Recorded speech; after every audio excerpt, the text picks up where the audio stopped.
Good morning, hello, and welcome to This Date in History, also known as TDH. This show is all about the events that occurred to date in years past, both recognized by actual historians, but mainly things that we personally find intriguing enough for us to bring to you. The sources of this information come from the smart device application Today in History, What Happened Today in History, Historical Calendar, and the website onthisday.com. For links to those sources, the music, and anything else potentially interesting, check the underbar of the description below. Anyway, I am Xander, and today is Tuesday, also known as Tuesday, July 26, 2022.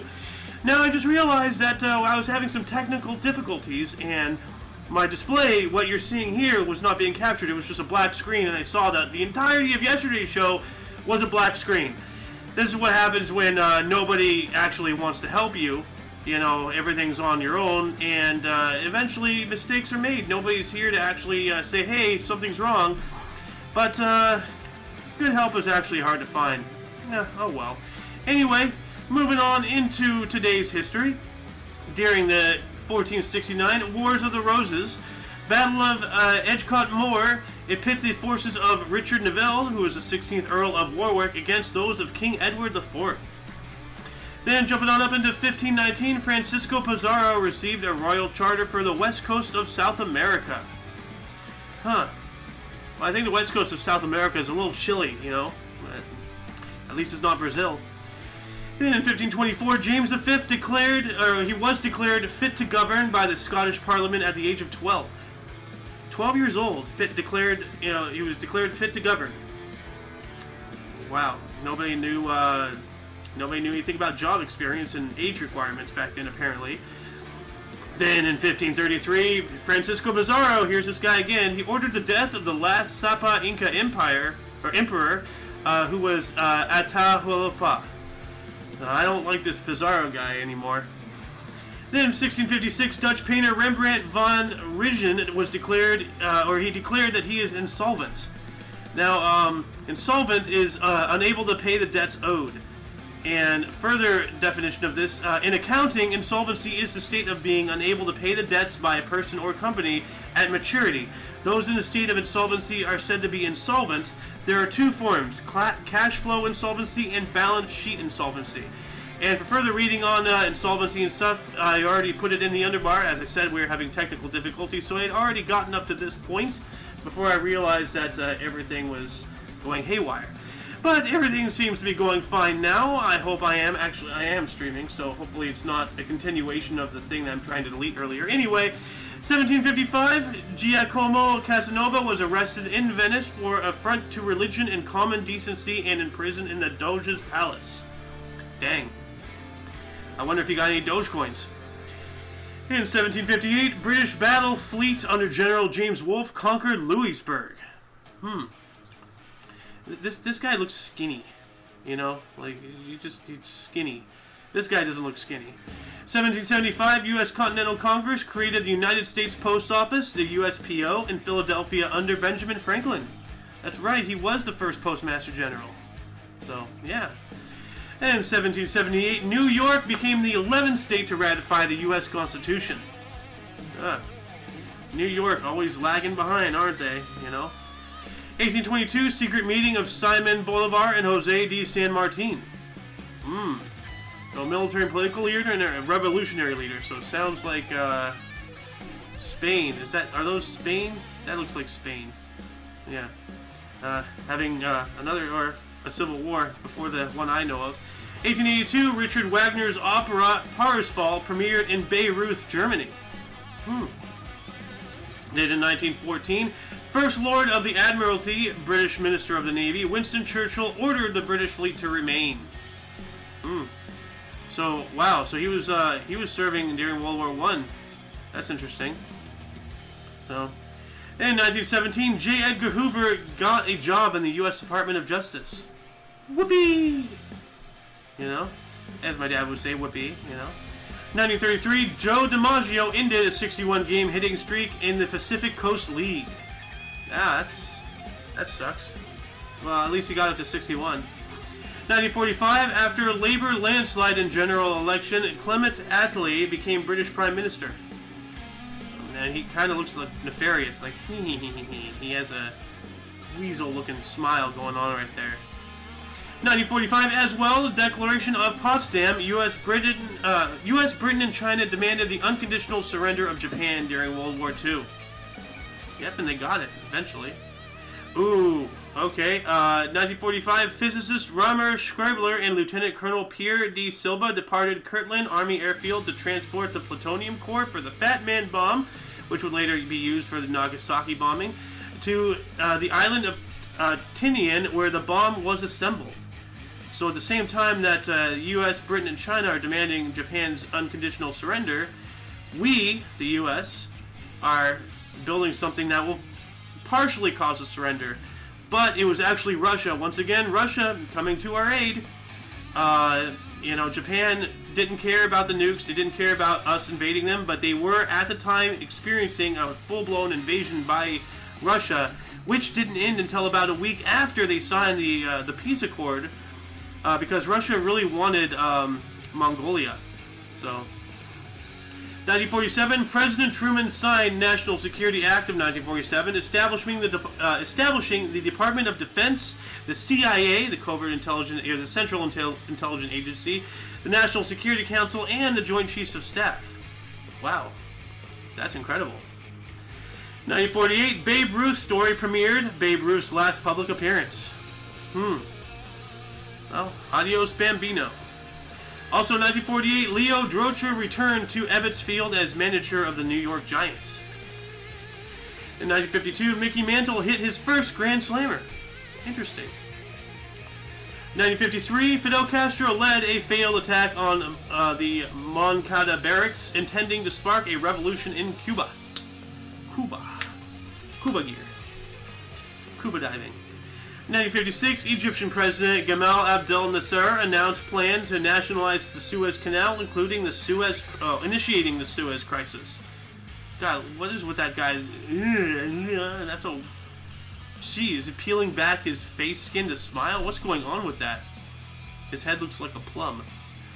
1962, Milwaukee Brave Warren Spahn set home run record of 31 by a pitcher. I wonder if that still stands. Let's see here. Record of HRs for pitcher. Yeah, Will Ferrell holds a 37 as pitcher. Alright? And this guy is Warren Spahn. So this record would be later to be broken, I believe.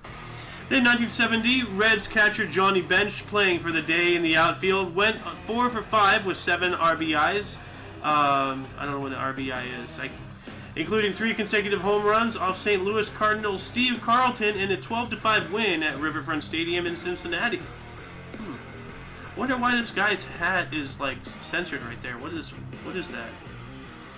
1973, Peter Shaffer's musical Equus premiered in London. In 1981, New York Mayor Ed Koch was given the Heimlich maneuver in a Chinese restaurant.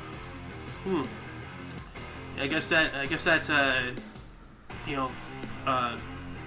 was a sweet and sour cat was not going down easy. 1981 as well, U.S. Open Women's Golf at La Grange Country Club. Pat Bradley shot final round 66-6 to finish 1 stroke ahead of runner-up Beth Daniel, the second of Bradley's 6 major titles. So she would go on to win 4 more. That's cool. 365 days later, in 1982, Indian film star Amitabh Bachchan was seriously injured filming a fight scene for the movie Coolie. 2 years later, in 1984, Bowie Kuhn announced pitcher Vida Blue was suspended for the rest of the 1984 season due to cocaine conviction. That's a good reason. And also in 1984, Expos Pete Rose tied with Ty Cobb with his 3,502nd single. Man, look at that, like difference in the hats and the styles, you know. Dang. I want that hat though. That's a cool hat. 1988, Mike Schmidt set National League record, appearing in 2,155 games at third base as Phillies and New York Mets ended that game at 2:13 in the morning. A.M. Wow. Who's playing baseball at 2 in the morning? Jeez. 2 more years later, in 1990, U.S. President George Herbert Walker Bush signed Americans with Disabilities Act, which, let's look at that. Let's look that up here. Americans with Disabilities Act. It prohibits discrimination based on disability. Which, yeah, if you think special words on magic paper are going to do anything to stop it, no. There's still discrimination all over the place. If anything, it's gotten worse. All these acts have done is just made people more crafty, to do them. 1992, Nolan Ryan struck out his 100th batter for 23rd consecutive seasons. Dang. Also, 1992, Tour de France, Miguel Indurain of Spain defended his title by 4 feet 35 inches from Italian Claudio Chiappucci, Laurent Jalbert point winner. Well, how's it 4 feet 35 inches? Isn't that almost 7 feet right there? 12, 24, 36, 4 plus 3 equals 7. So, who's measuring this crap? Does somebody not know how to add? 4 feet 35 inches, and it's not like you have to get to 4 feet to mark every 4 feet, because there's also 5 feet something inches, and I don't know. If anybody knows how, the measurement rules in this Tour de France thing, please educate me in the comment section. Anyway, moving on up into 2015, the 102nd Tour de France was won by Chris Froome of Great Britain. Froome grows zoom. Also in 2015, during the British Senior Open Men's Golf at Sunningdale, U.S. Marco Dawson won by 1 shot from Bernhard Langer of Germany. Then in 2017, U.S. President Donald Trump announced policy to ban transgender people from the military, overturning Obama-era changes. Yes. Okay, I'm not against trans people, but if you don't know what you are, why should we give you a gun and have you defend something? You're too confused. Focus your mind, get your shit together, and then you can serve. It's not that difficult, you fucking child. 2018, observation of a black hole by the Very Large Telescope in Chile proved Albert Einstein's prediction of gravitational redshift, which was published in Journal Astronomy and Astrophysics. Also in 2018, Sir Paul McCartney performed a secret gig at the Cavern Club in Liverpool where the Beatles began. Ooh, that's cool. That's really cool. That must have been a great night. That must have been a great night, man. I wish I was there. Just for the history, I'm not a fan of the Beatles, but I'm a very big fan of history, and that'd be fun to experience something like that. 2020, body of civil rights activist John Lewis crossed the Edmund Pettus Bridge in Selma for the last time. He was beaten there 55 years ago. He got a military honor guard as part of the remembrance ceremony. Good. And rest in peace, John Lewis. Also in 2020, which reminder, just 2 years ago, Italian football giants Juventus won its 9th straight Serie A title with goals from Cristiano Ronaldo and Federico Bernardeschi in a 2-0 win over Sampdoria. Man, these names. Anyway, before we move on to births and deaths, were there any articles that grabbed your attention more than most? Let's open up a dialogue. Talk in the comments section. Any questions you had? Anything you want to elaborate? Anything that you want to elaborate? Keep the thing going. Anyway, in births, we have 1727, Horatio Gates. He was a British-American soldier. He was a general of the Continental Army during the Revolutionary War. He was also born in Malden, England, dying in 1806. Then in 1739, we have George Clinton, was an American soldier and the 4th vice president from 1805 through 12, born in Little Britain, New York, dying in 1812. I guess he died in office or close to it. I don't know. 1812. Oh, maybe he died in the Battle of 1812. Maybe he got killed during the raiding of the Capitol. I don't know. 1856, we have George Bernard Shaw. That's a famous name. An Irish dramatist. Pygmalion, Nobel Prize for Literature in 1925. He was born in Dublin, Ireland, dying in 1950. Then we have Carl Jung, was born on this date in 1875. He was a Swiss psychiatrist. He founded analytic psychology. He was born in Kesuel, Switzerland, dying in 1961. What is analytic psychology? Let's take a look at this. Analytic psychology.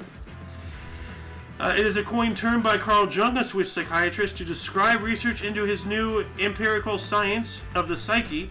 It was designed to distinguish it from Freud's psychoanalytic theories, as their 7-year collaboration on psychoanalysis was drawn to an end between 1912 and 1913.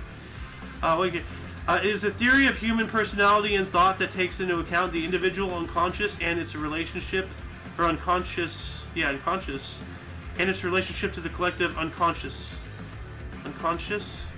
Collective unconscious. In analytical psychology, archetypes play a key role in helping people understand themselves and integrate different aspects of their personality. Okay, this is slightly over my head, but I can still understand it. Link is in the underbar for anyone who wishes to expand their knowledge on this particular subject. Moving on to 1894, we have Aldous Huxley, was an English author, Brave New World and Island, born in Godalming, Surrey, dying in 1963. Surrey. Where was Surrey? Oh, it's okay, just out of London. Okay, I see. Moving on up to 1908, we have Salvador Allende, president of Chile from 70 to 73. He was the first Marxist to become president of a Latin American country through an open election. Born in Valparaiso, Chile, dying in 1973. Oh, here we go again with the Chileans being weird. Then, who else was born on this day? Stanley Kubrick. Ooh, that's a big name. Born on this date in 1928. Hey, that rhymes. He was a U.S. director. 2001, A Space Odyssey, Doctor Strangelove, and Lolita. Born in the Bronx in New York, dying in 1999. Oh, man. We have John Howard, born on this date in 1939. He was the 25th Prime Minister of Australia, serving from 1996 through 2007. Born in Earlwood, New South Wales, Australia. Oh, that's an 11-year term. That's pretty good. Mick Jagger. Does he have the moves like Jagger, though? Born on this date in 1943, he is an English rock vocalist, songwriter for the Rolling Stones, Let's Spend the Night Together, and Symphony for the Devil. He was an actor in performance and a knight. He was born in Dratford, Kent. So, Sir Mick Jagger. My apologies, Mr. Sir Mick Jagger. Helen Mirren, born on this date in 1945. Actual name is Ilenia Lydia Vasilyevna Mironov. She is an English actress. She was in The Queen, The Madness of King George. Born in London, England. We have Vitas Girautas, 1954, a Lithuanian U.S. tennis player. Was in the Australian Open in 1977 and Wimbledon doubles in 1975. Born in Brooklyn, New York, died in 1994. In 1956, we have Dorothy Hamill, is a U.S. figure skater, got the Olympic gold in 1976. She was born in Chicago, Illinois. In 1957, we have Wayne Grady, is an Australian golfer, PGA Championship of 1990. He was born in Brisbane, Queensland. Doesn't he kind of look like, why do I want to say Sacha Baron Cohen? But doesn't he look like the guy from Superbad or something? I don't know. Anyway, no. He looks like the guy who wear a Vote for Pedro shirt. Eat Some Ham, Tina. Your Mom Goes to College. What's that movie? Help me. If someone was here, he'd know right off the shoots. But he kind of looks like that guy.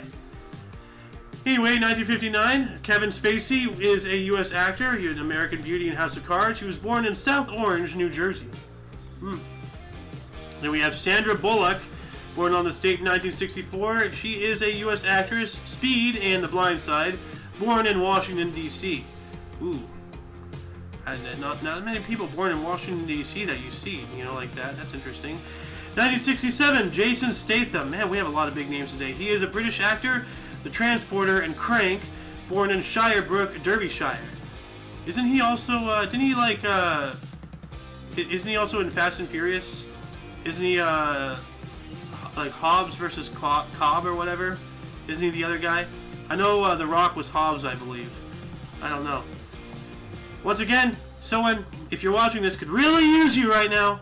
But 1980, Jacinta Ardern was a Prime Minister of New Zealand. Well, is the Prime Minister of New Zealand, having served from 2017 and still serving now, unless my source is inaccurate, which maybe. He was born in Hamilton, New Zealand. Moving on into deaths, we have Atahualpa,